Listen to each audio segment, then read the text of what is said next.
Door gap length பார்க்கணும். இந்த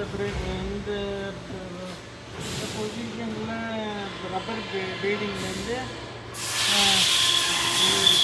robot இதில் பார்த்தீங்கன்னா 830 வருது வேகனாரில். இதே மாதிரி ஹைட் எடுக்கணும். இந்த ரப்பர் பீடிங்லேருந்து இந்த ரப்பர் பீடிங் மேக்ஸிமம் ஹைட்டு இங்கே 1160 வருது.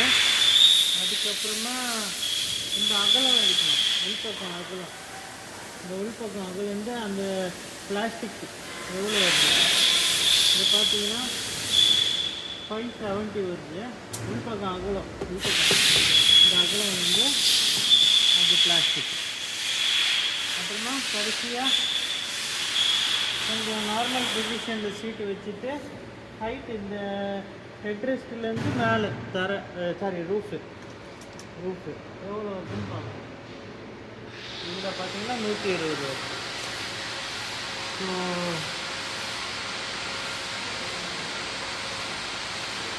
இந்த டைமென்ஷன்ஸ் மட்டும் எனக்கு எடுத்து அனுப்புங்க. தேங்க்யூ.